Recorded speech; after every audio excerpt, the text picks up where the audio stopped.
everybody? It's your favorite True Jedi's favorite nerd, and today we are looking at the Clone Wars Ahsoka, the Walmart exclusive line that I'm guessing one day will see its life everywhere. And the reason why I say True Jedi is because if you know me, you know that I think Ahsoka is one of 3 Jedis that we've actually ever seen. I think Ahsoka is a true Jedi, I think Luke in Episode 8 is a true Jedi, and I think Qui-Gon is a true Jedi. And I don't think anybody else has quite got it right. That being said, they have gotten this figure right before. When I say this figure, I mean this character. And that is with the Rebels release, which was really good as well. So hopefully one good turn deserves another. Let's take a look, but in order to do so, we're going to start with accessories. You get her Padawan blade, silver hilt, and see, I thought they were on the right track there for a minute, but this one's a little ate up too. At least it's cut. The blade is cut to kind of sit in there properly. A couple details on the hilt, blue translucent, you know what I want, the white rod through the center with the blue translucent around it. The white rod could be a harder plastic even, that would prevent this wibbly wobbly stuff we got going on here. Other than that, that's what we got. She can hold that just fine. And it'll plug into the side of her hip here, which is nice. That hasn't been a given recently, and it's nice to see it. And then she comes with her big girl lightsaber. Once again, silver hilt. Once again, a couple doodads painted on, some blacks, some reds, and the blade, which is done the same exact way and doesn't have quite as much warping going on. And she can hold that one as well, but ironically, man, not quite as well. And we'll talk about that when we get to the figure, but what a joke that is. And that will plug into her hip as well. And let's talk about the figure. So, head sculpt and paint is absolutely amazing. This is what I've been talking about with them recently. It is spot on, dead to rights. The sculpt looks great. The lip is painted. The lips are painted well.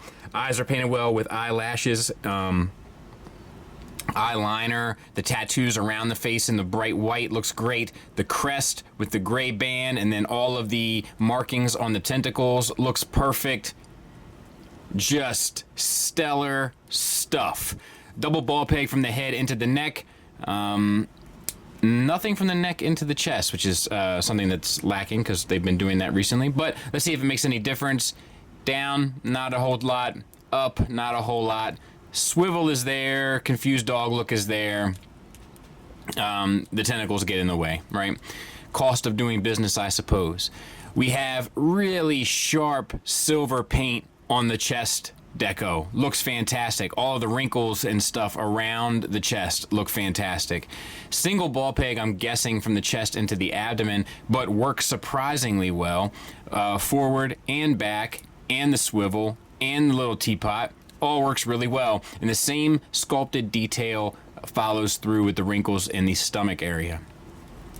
For the shoulders, we have basically a disc hinge pegged into the chest, gets the arm past 90 degrees, which is nice, gets the swivel all the way around. I thought there was going to be a little bit of a butterfly there just by looking at it, but doesn't appear to be. But they did have a little cover down sheath to protect the sculpt, so that's cool. All right, we have a single hinged elbow that gets you a little bit past 90 degrees, which is nice to see. That's also where you'll get your bicep swivel. And then we have the gloves. The silver part is sculpted on, and then the silver is painted, as are the orange and green kind of doodads down the wrist. The wrist swivel and they hinge up down.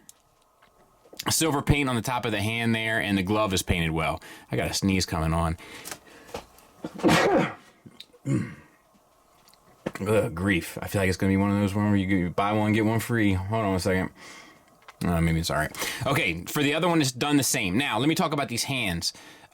This hand is not sculpted really well to hold a lightsaber, at least not both. Now, what I am going to do is try to hold her Padawan lightsaber with this hand to see if that makes any bit of a difference, and no, not really. And that's a bummer because she comes with 2 weapons. Most people are going to want her to hold 2 weapons, and she can't really hold them properly with this hand. And that's for Hasbro, who always gives us 2 holding hands without 2 appropriate weapons to hold. So what do? They give us 2 holding hands, 2 appropriate weapons to hold, except she can't hold them properly. Left me alone here with nothing to hold. All right. So we have this softer piece of plastic sitting here, and it is nice. It's sculpted nice, and it's painted well and sharp. No issues there. We have T-jointed ball joints for hips. The skirt does get out of the way to get you out to there, which I think is fine. Forward and back to there, which is better than fine. And we have a thigh swivel at a cut joint. Nice sculpted wrinkles down the pants, along with the seam. Looks good to me. All right, double jointed knee. Love to see it. Love to see it. We don't always get it, but I love to see it. And the knee pad hides it very well. Really well done. The boots themselves are sculpted nicely, and the feet are on, I think, a disc hinge that pegs into the foot. It gets you a little bit of an ankle tilt up, a little bit, actually a pretty nice ankle tilt down, and then a rocker where it plugs in. And I'll also tell you, for these little feet that it has, she's awfully well balanced. Like, she stands really well, which I found surprising because I thought it was going to be a nightmare, but nope, not really the case. So all in all, fairly well done. There she is with the 332nd Clone Trooper with a warped helmet, but we'll get to that here shortly. And I think that's a nice size. I think that she'll blend in nicely with them. She's maybe a little tall, or maybe they're a little short for a Stormtrooper, but I think overall they look okay. Now, there she is with the Rebels offering, and looking at them now, I can see the shared parts, which I didn't really notice before, but like, you know, the lower body is completely shared. That explains the double knee joint, so forgive me there. Retooling probably to the soft skirt. The lower part of the arms and hands are probably the same, so I'm not sure why. Oh, you know why? Because that hand is meant to hold that little skinny lightsaber. And now she doesn't have a little skinny lightsaber anymore. She's got a big old fat one. And now it doesn't work because they didn't want to make a new hand. Hate to see it. But at least that answers my question a little bit. Final thoughts wise, let's talk about the negatives. Obviously, in order to save money, they used a lot of it from the previous release, the lower half of the body, lower half of the arms, and most of it works really well, including the lower half of the body, which I think actually works better for this Ahsoka than it does for the Rebels Ahsoka. However, as a result, we do lose some dexterity with her hands in regards to her lightsabers, which are now a different diameter than she was used to holding, which is a bummer. Also, the way that they peg into the soft plastic is also kind of irritating, but at least they peg in, so to speak. And the articulation is a little limited at the head. I would probably chalk most of that up to the tentacles. However, it does feel like you could get a little bit more out of it up and down if they rethought it a bit, especially if they had that ball peg at the neck joint like they've been doing a lot recently. And I have issues with these soft plastic lightsabers and translucent blades. I just find that they get ate up so easily. They get bent, they get wonky. It's just not an optimal situation. Plenty of positives, though. The sculpt on the new head is outstanding, and it looks way different than the Rebels one. It looks younger. It looks appropriate for the Clone Wars. The sculpt work all on the tunic, the sharp paint on the head, the tentacles, the tattoos, the tunic, etc. It all works so well.